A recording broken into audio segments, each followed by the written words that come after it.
Alrighty, so let's continue on with the fall of the Ottomans. Put some fall leaves up there just for fun. And nice pretty picture actually. And so we're just going to kind of continue on from our last story, just kind of keep moving forward into other the events and issues. So just to kind of recap briefly, when we looked at our map, we had already started to see as we lived into the 16 into the 1700s that the Ottoman Empire was already starting to lose some real estate.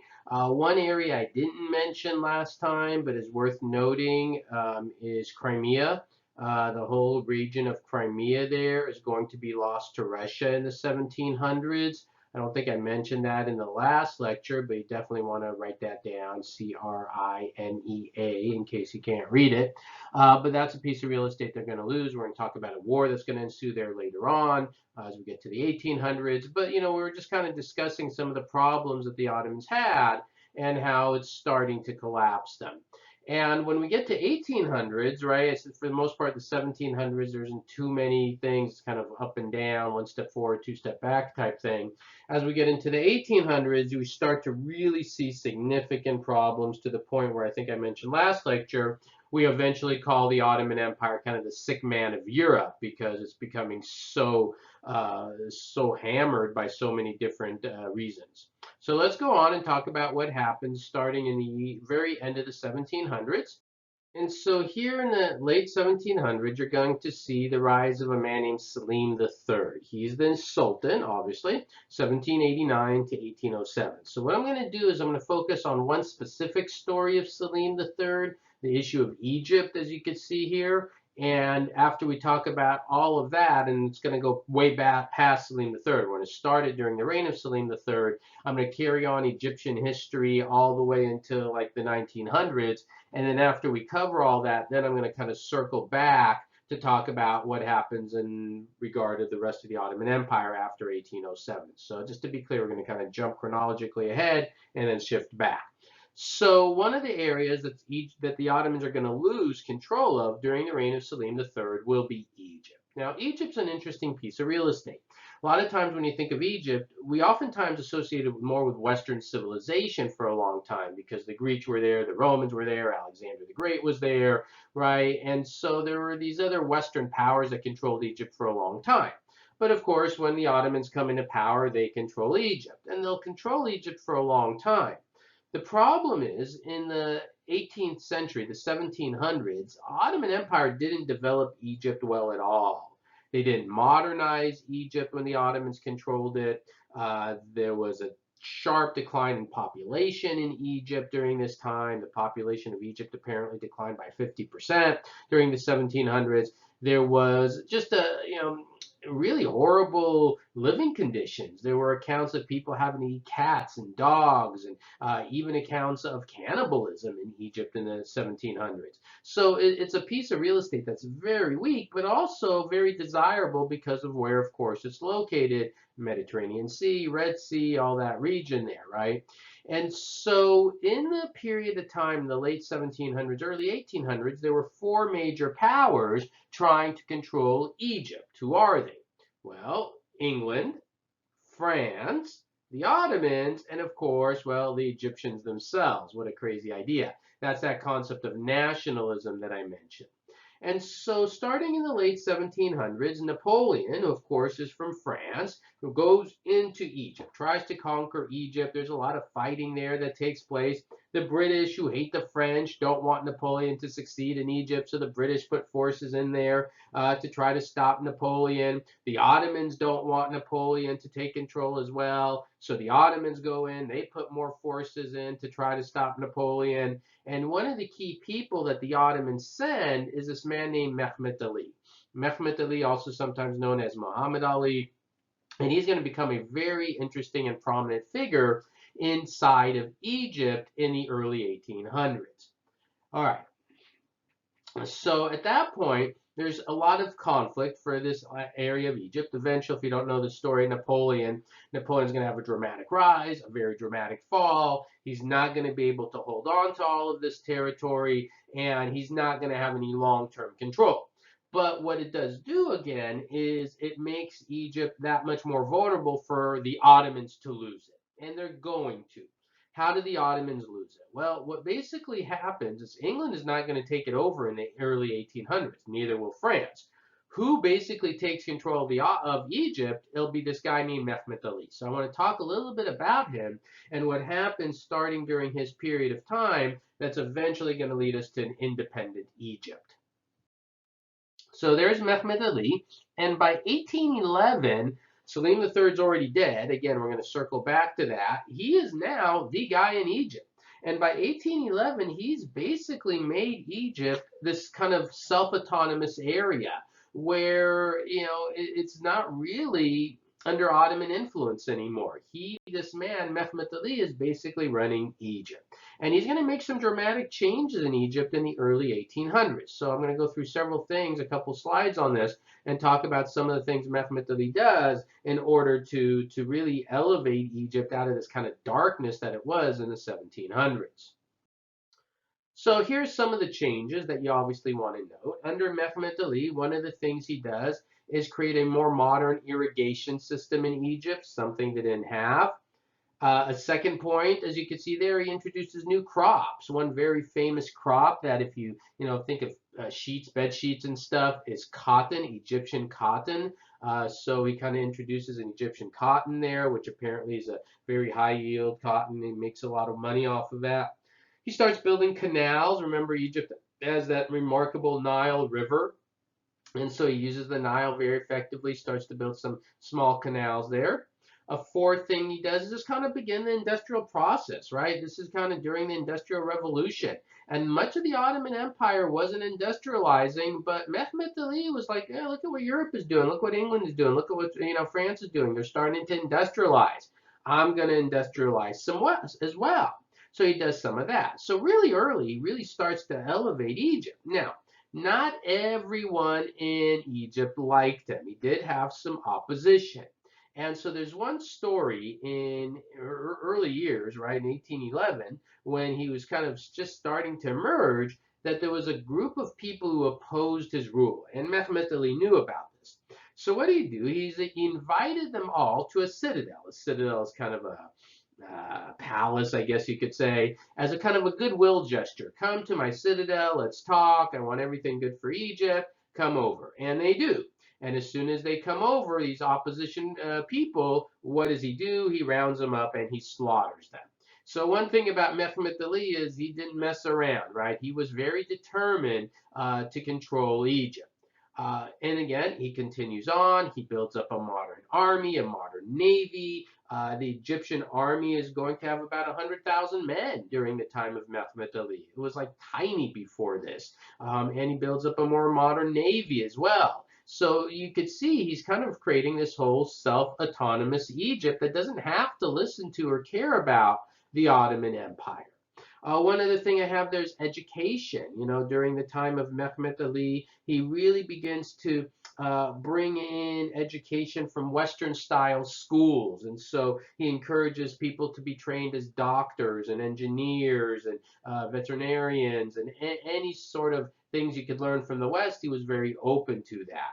And so all of that really elevates Egypt pretty dramatically in the early 1800s.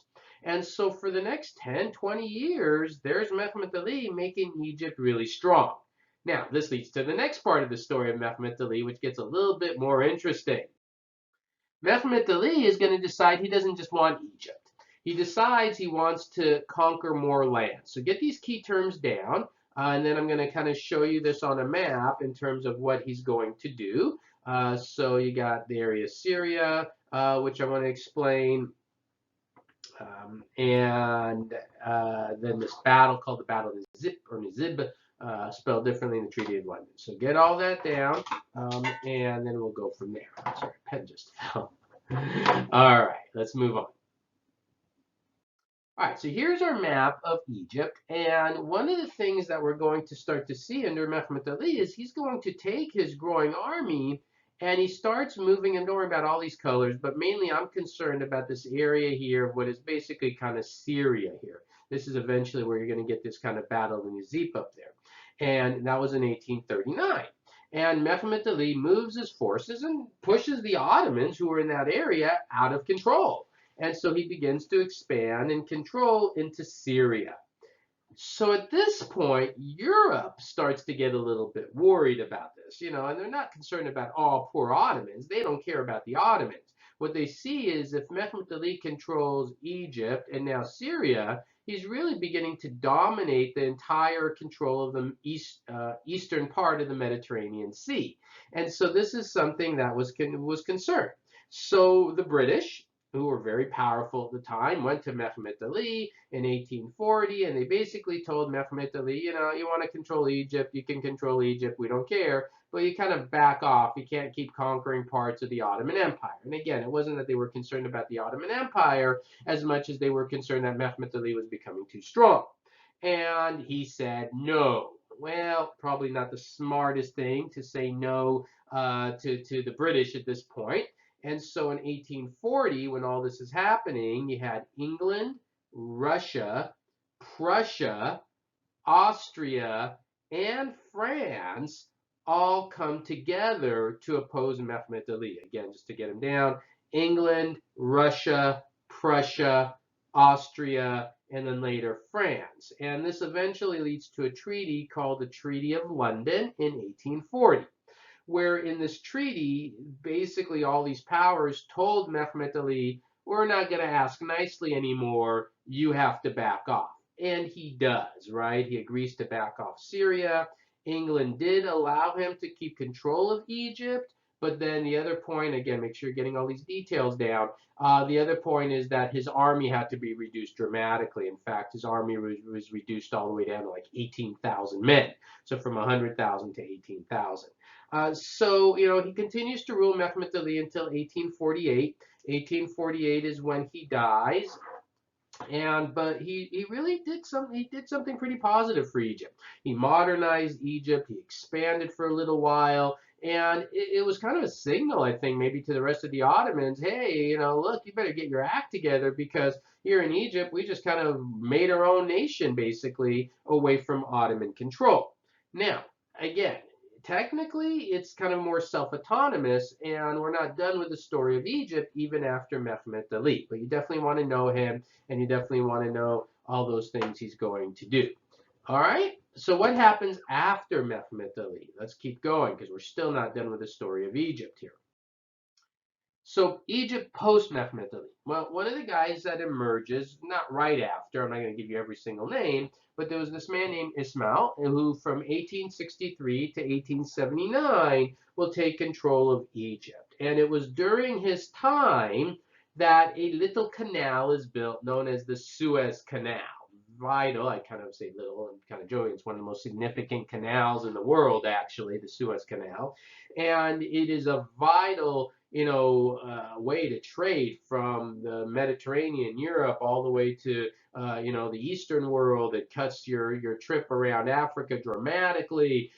It's just an incredibly important place for military strategic reasons. If you know anything about World War II, makes all of the whole Egyptian a major front in World War II because of the Suez Canal. And so there was this big lavish ceremony, and it does two things, the Suez Canal, other than its basic significance, is it cost a lot of money to build, and it puts Egypt in a lot of debt. But the other thing it does is it makes Egypt incredibly intoxicating. This is the moment in the mid 1800s where there's a lot of colonization taking place, where Europe is colonizing all of these all these areas in Africa and Asia.